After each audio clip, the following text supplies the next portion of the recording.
పెద్దపల్లి జిల్లాలో ప్రభుత్వం మంజూరు చేసిన డబుల్ బెడ్రూమ్ ఇళ్లకు తాజాగా నోటీసులు అందడంతో లబ్ధిదారులు ఆందోళన వ్యక్తం చేస్తున్నారు. ఎన్నో ఏళ్లుగా సొంత ఇల్లు కోసం ఎదురుచూసిన తమకు నిబంధనల ప్రకారం ఇల్లు కేటాయించారని, ఇప్పుడు నోటీసులు రావడం తీవ్ర ఆవేదన కలిగిస్తోందని తెలిపారు. నోటీసులు జారీ చేయడానికి గల కారణాలను అధికారులు స్పష్టం చేసి అర్హులైన లబ్ధిదారుల ఇళ్లను రక్షించాలని కోరారు. సమస్యను పూర్తిగా పరిశీలించి మానవతా దృక్పథంతో న్యాయం చేయాలని విజ్ఞప్తి చేశారు.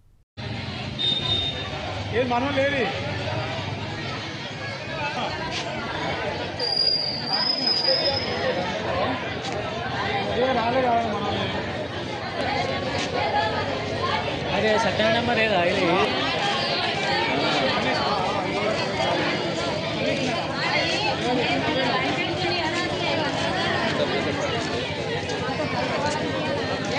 ఏందయ్యా ఈ గోస? డబల్ బెడ్రూమ్ ఇచ్చుడే కానీ నోటీసులు పంపుడే ఏందయ్యా ఉన్నోళ్ళు?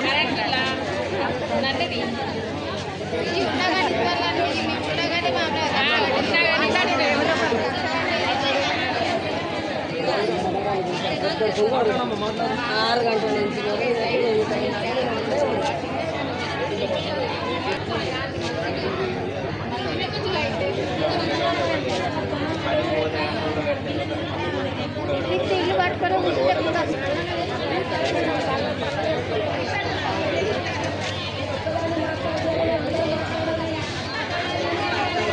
బిల్లులు కరెంటు బిల్లు కట్టేసిన తర్వాత ఇప్పుడు 6 నెలలు వస్తుంది జీరో బిల్లు పెట్టుకున్నా.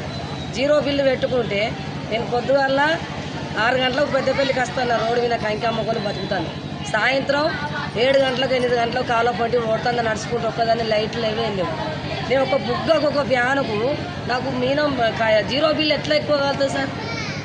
ఒక బుగ్గకు ఫ్యానుకు ఎట్లా కాలుతుంది ఎక్కువ? 30% మీద పైన ఎట్లా కాలుతుంది? కాలుతుందా? కాలది. నేను ఒక్కదాన్ని, నువ్వు ఉన్నదానికి ఇప్పుడు సంవత్సరం ముందు ఉన్నదానికి నాకు నోటీస్ ఎట్లా పంపించినావు? నువ్వు ఏ విధంగా పంపించినావు? పొద్దుగాల ఎమ్మెల్యే దగ్గర పోతా అంటాడు, కమిషనర్ ఫోన్ చేస్తే ఇగో నోటీసులు వచ్చిన వాళ్ళవి మొత్తం తీసేయాలి, అలా నోటీసులు రాని వాళ్ళవి ఉంచాలంటాడు. ఇది ఎంతవరకు కరెక్ట్?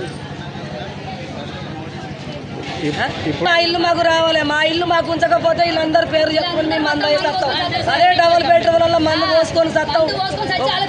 జాబులు ఉండదు, నౌకర్లు చేయద్దు, ఎమ్మెల్యే డబుల్ బెడ్రూమ్ల చందపల్లి డబుల్ బెడ్రూమ్లలో ప్రభుత్వం ఇచ్చిన దాంట్లో ఉంటున్నాం.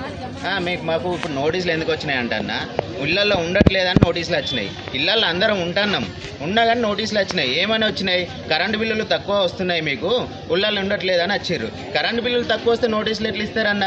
ఇప్పుడు పొద్దున్న ఒకరు హోటల్లో పని చేసే వాళ్ళు ఉన్నారు, ఒకరు కైకులు వేటోళ్ళు ఉన్నారు, కుటుంబం మొత్తం పని చేసుకునే వాళ్ళు ఉన్నారు. వాళ్ళు పొద్దున్న పోతే నైట్ 9 గంటలకు వచ్చిన వాళ్ళు ఒకరు ఉన్నారు, 10 తర్వాత వచ్చేటోళ్ళు ఉన్నారు. ఇన్ని ఎవరి పనుల మీద వాళ్ళు పోతారు. వచ్చిన తర్వాత కరెంట్ బిల్లు ఎక్కువ ఎట్లా వస్తుంది అన్న? పొద్దున్న నైట్ వేసుకుంటారు, కరెంట్ బిల్ రాలేదని కేవలం ఉండట్లేదని నోటీస్ వేద్దు. ఒక నోటీస్ ఇచ్చిర్రు అన్న. నోటీస్ ఇచ్చిన తర్వాత కనీసం మళ్ళీ వచ్చి ఎంక్వైరీ కూడా చేసుకోలేదు. ఎంక్వైరీ చేయకుండా మళ్ళీ సెకండ్ నోటీస్ ఇచ్చిర్రు. ఎట్లా ఇస్తారు సార్ సెకండ్ నోటీస్? మీరు ఉంటారా లేదా అని మీరు ఎంక్వైరీ చేసుకోవాలి కదా. ఏమంటారు? ఇంట్లో ఫ్రిడ్జ్ లేదు, కూలర్ లేదు అంటే అందరికి ఎందుకు ఉంటాయి సార్? లేని వాళ్ళకే కదా ఇల్లు వచ్చింది. ప్రతి ఒక్కరికి కూలర్ ఉండాలి, ఫ్రిడ్జ్ ఉండాలంటే ఉండవు. వచ్చి ఫ్రీగా ఇవ్వండి. మరి ఇంటింటికి ఫ్రిడ్జ్ కూలర్ రావట్లేదని మీకు ఫ్రిడ్జ్లు లేవా ఇవి ఇవ్వని అడిగిర్రంట. కొంత వచ్చిన వాళ్ళు అడిగితే అందరికీ ఫ్రిడ్జ్ కూలర్లు ఉండాలని రూల్ ఉన్నదా? ఉండవు. ఎవరు లేకనే కదన్నా పూట పనికి పోతే కానీ పూట గడవని వాళ్ళు ఉన్నారు. అట్లాంటి వాళ్ళకి ఇల్లు వచ్చినాయి. అయినా కానీ మాకు ఇట్లా నోటీసులు పంపి ఆగామని చెప్తారు. అది ఒకవేళ మేము ఇళ్ళలోనే ఉండాలంటారు. అసలు వచ్చినాయి సార్. ఫస్ట్ ఒక నోటీస్ వచ్చింది, రెండోసారి మళ్ళీ ఇప్పుడు ఫస్ట్ నోటీస్ ఇచ్చిన తర్వాత సెకండ్ నోటీస్కి ఏమి ఎంక్వైరీ చేయలేదు.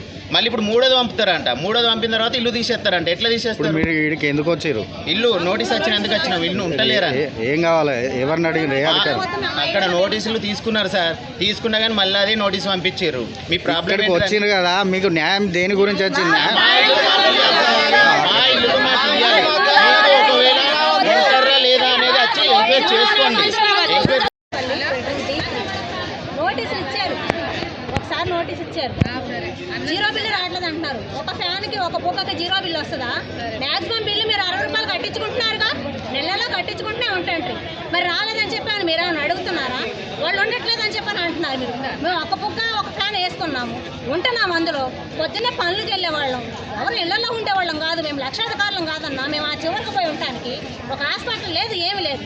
హాస్పిటల్కి రావాలన్నా ఇక్కడికి రావాలి. మేము దేనికన్నా వస్తువులకు రావాలన్నా ఇక్కడికి రావాలి, సెంటర్కి. మేము ప్రతి ఒక్క దానికి సెంటర్కే రావాలి. మేము లేని సమయంలో వచ్చి మీరు ఎంక్వైరీ చేసుకుంటే ఏ విధంగా మీరు మేము ఉన్న సమయంలో ఎంక్వైరీ చేసుకోండి. ఇళ్లలోకి రండి.